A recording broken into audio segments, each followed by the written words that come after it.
Next question, and ladies and gentlemen, again, please hold your applause and your comments. Debbie Matthews, this question, if you would answer first. Partisan politics. How timely. Folks, this is the first time I've got a chance to read these questions, so it's quite interesting there. Partisan politics have dominated the national and state landscape in recent years. Which member of the opposing party do you admire and why? Debbie.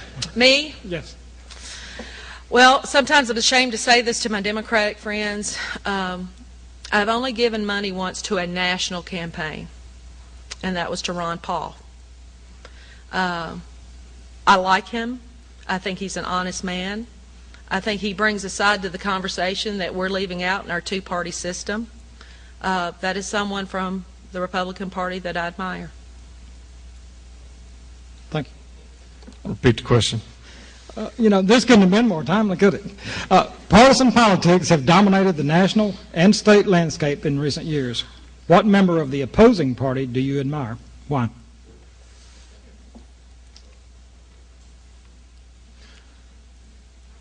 I admire Governor Phil Bredesen. I admire Governor Phil Bredesen, even though I disagree with him on many, many issues. I admire him for his business acumen, of the way that he has taken care of the financial aspects, but I still feel, on the other hand, he's very partisan behind the scenes.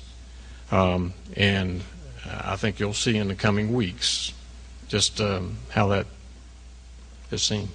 Thank you. Either one of you have a rebuttal? Kind of hard to rebut that, huh? Okay, Senator Ketron, do you support efforts to challenge the federal government's health care reform law in the courts? If so, on what basis? Well, I signed on to the bill that Senator May Beavers carried this past year to challenge that, and the Democrats killed it in the House. We passed it in the Senate. They killed it in the House, and many other states have already passed it. But I'm telling you, that is an issue.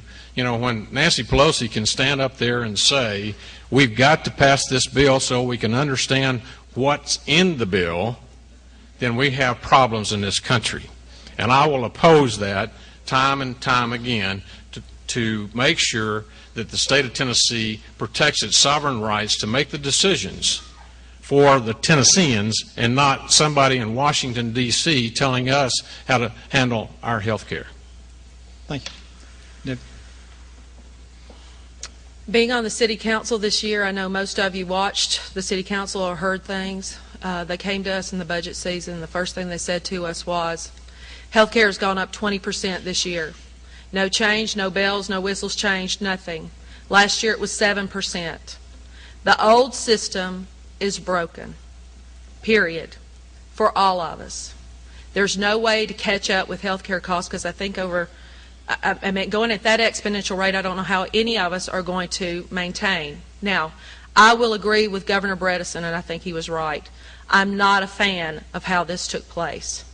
This is a long, laborious sort of thing, and I said earlier this week at another meeting when Governor Clinton, or President Clinton at the time, said we need to cut and close some military bases, instead of it becoming a political football in Congress, they sent our best and brightest off somewhere and came back with, this is our proposal.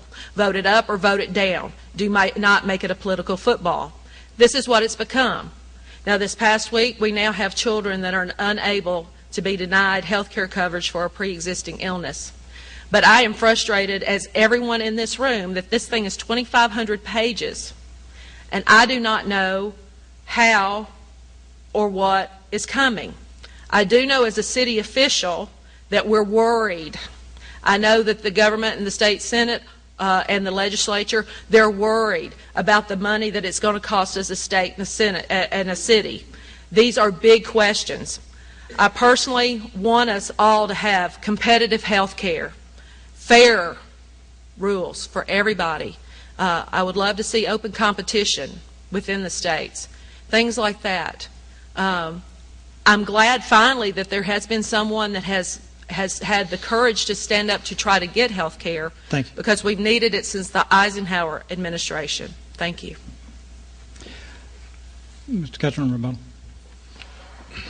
We have an opportunity before us to make sure that everyone, uninsured or through TennCare, can receive proper health care. And I have a plan when I go back to redirect TennCare, $7.3 billion going into TennCare. I want to take about $1 billion of that and put it into every health department in every county in this state and make it more robust to where everybody on TennCare goes there instead of the emergency room where it cost us 4 and 5 times what it cost going to the emergency room.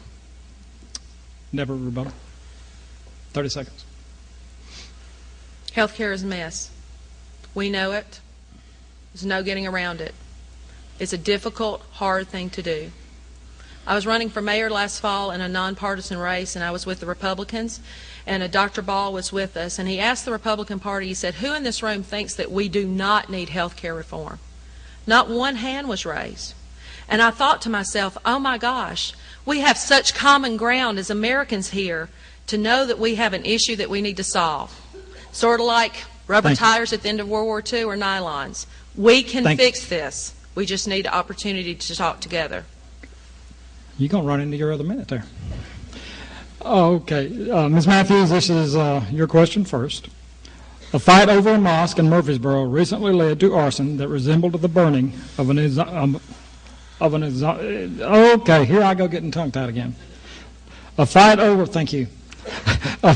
a mosque in Murfreesboro recently led to arson that resembled the burning of an Islamic center in Columbia. Both incidents drew international attention. As an elected representatives of these cities, what is your responsibility in promoting civility and tolerance between religions and ethnic groups?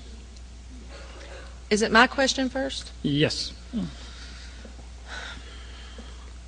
Well, the first thing, and my answer is always, protect the Constitution.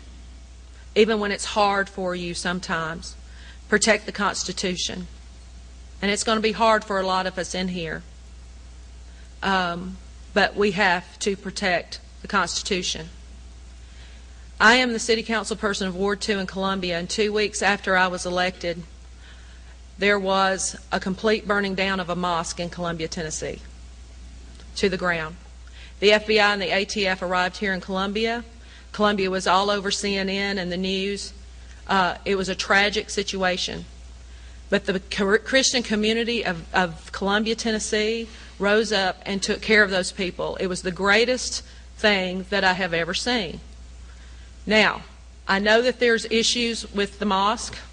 Unfortunately, Mr. Ketchum this past year or so, I think it was this year in April, I believe, of 2010, passed the Religious Freedom Act, which basically took again power from your local government to them to make choices on where churches can build within your community.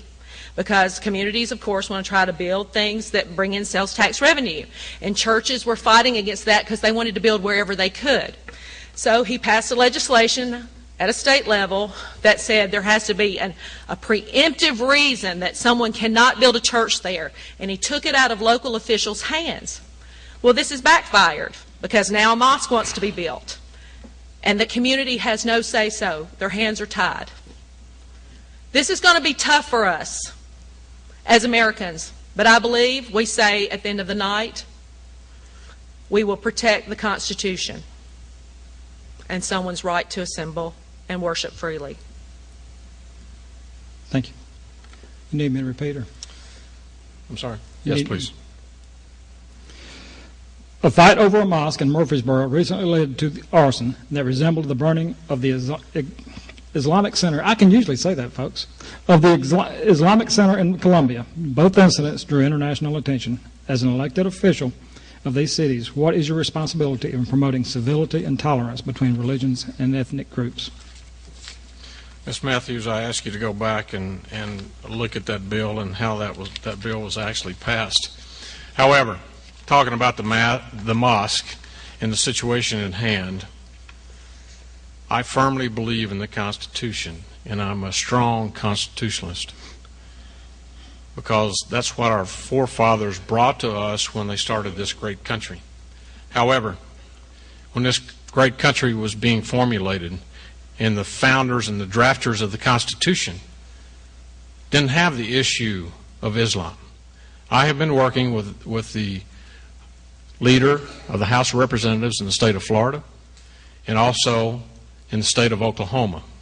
We are going to put together a coalition, and when I go back in January, I'm going to introduce a bill that says Sharia law is not allowed into our court system in the state of Tennessee. You are welcome to worship your God however you so fit. If you want to worship your God, you are welcome to do that because the Constitution allows you to do that.